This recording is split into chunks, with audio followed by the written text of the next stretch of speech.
Em pesquisa divulgada ontem pelo Datafolha, Luiz Inácio Lula da Silva lidera a campanha eleitoral, hein?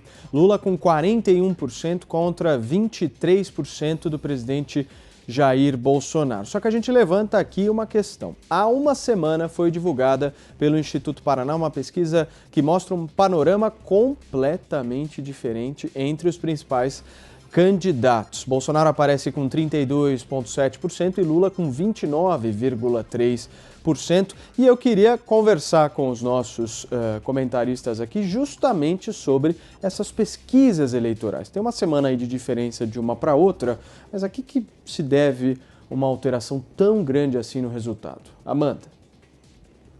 Eu estou até procurando uma mensagem aqui que eu troquei com o Murilo Hidalgo, que ele fez uma comparação interessante. Na verdade, ele fez um comparativo entre várias pesquisas que saíram na última semana, né, e o tipo de coleta.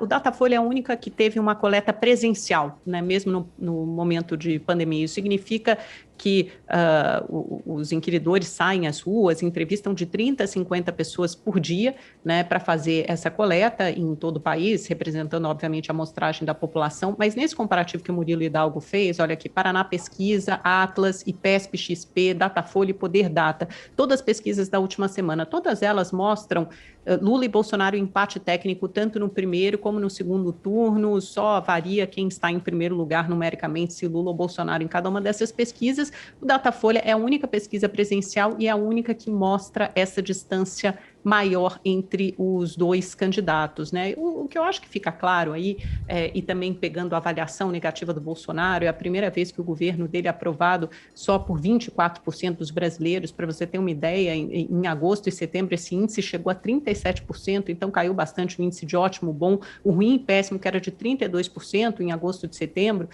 foi a 45% agora, e o regular está em 30%. Então, o que a gente teve de mudança até aí? O auxílio emergencial, a gente teve um auxílio emergencial muito maior no ano passado, se refletiu imediatamente na popularidade do presidente, que chegou a esses 37% de ótimo, bom.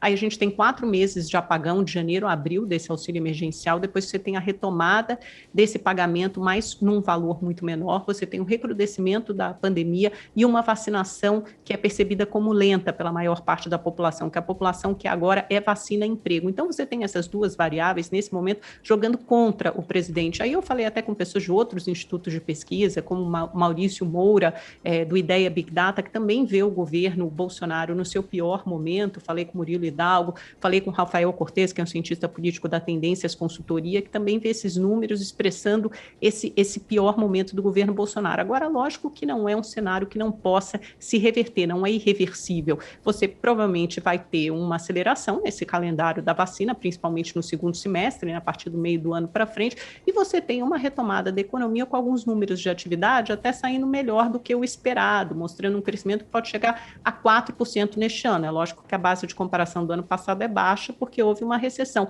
mas você tem uma retomada lenta da economia. Então, você tem, esses cientistas políticos veem como duas variáveis no ano que vem que devem ditar as regras do jogo da eleição: vacina e emprego. Vai depender de como essas duas variáveis estiverem. De qualquer forma, o bom resultado de Lula, seja nessa distância maior, como mostra o Datafolha, ou seja no empate técnico com o presidente Bolsonaro, é muito ruim para o governo.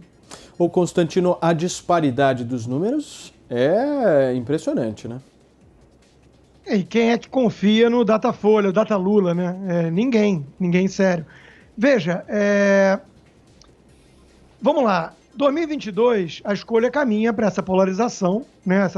Tentaram criar uma terceira via, que na verdade era um bando de esquerdista disfarçado, e que se tiver que descer do muro, desce sempre do lado esquerdo no colo do PT, e não vingou, né? Somar todos os nomes aí dá 10%. Então a escolha vai ser entre um ex-presidente corrupto, ladrão, né, que só está solto e elegível porque tem amigos supremos, que aliás ele indicou, a imensa maioria, né, e que mira no exemplo da Venezuela. Né? É isso que ele defende até hoje e destruiu nossa economia e quase destruiu nossa democracia. Ou o tiozão que fala umas bobagens de vez em quando, mas que tem um ministério técnico, né, sem nenhum escândalo de corrupção no governo até aqui.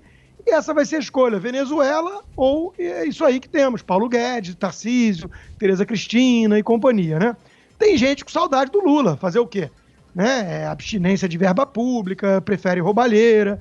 Quem acusa o governo atual de incompetente, o que há uma enorme diferença para crime ou genocídio, né?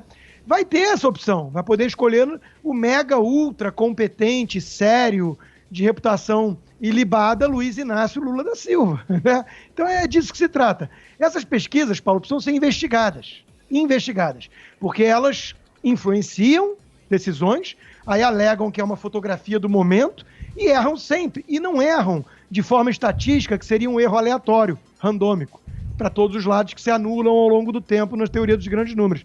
Não, é erro com viés. Sempre inflam a esquerda e sempre diminuem as intenções de voto na direita. O mesmo Data Lula, em 28 de setembro de 2018, dava Haddad com 45, vencendo do Bolsonaro com 39 no segundo turno. Isso é o Datafolha. Vamos olhar para trás, vamos olhar o histórico. E não vale pegar ali já no dia da votação, que aí fazem uns ajustes rápidos para não ficar tão feio. Mas é escandaloso, isso é escandaloso. Aliás, não precisam acreditar em mim, escutem o que o Ciro Gomes falava desses institutos de pesquisa. A Amanda falou em presencial versus telefone. O único que acertou a eleição americana do Trump, quando o Trump venceu, foi o LA Times, que fez por telefone e não presencial. Mas tudo bem, vai ver que a metodologia esteja aí talvez atrasada, ultrapassada, ou é uma questão de amostra. Talvez o Datafolha esteja presencialmente em presídios, bocas de fumo, redações de jornais, e aí dá esse resultado. Serrão, para a gente fechar o programa. Muito bem. Pesquisas, a gente nem deveria chamar isso de pesquisa, elas são enquetes. E essas enquetes, elas sempre foram utilizadas para a indução de um resultado eleitoral que o sistema deseja impor. Esse resultado é colocado na mídia hegemônica e amplificado para causar um efeito na cabeça do eleitor. Ou seja, pesquisas verdadeiras são aquelas que não são divulgadas, que têm uma amostragem muito maior e custam caríssimo, geralmente usadas por grandes empresas e partidos políticos. Essas pesquisas você dificilmente verá elas divulgadas. Então, temos que repensar o modelo, um novo modelo de metodologia adequado ao mundo digital para realmente termos pesquisas confiáveis. Agora, sábado, dia 15, terá uma grande manifestação programada pela turma do agronegócio em Brasília. Essa aí pode ser uma pesquisa verdadeira. Que tal fazer uma pesquisa lá?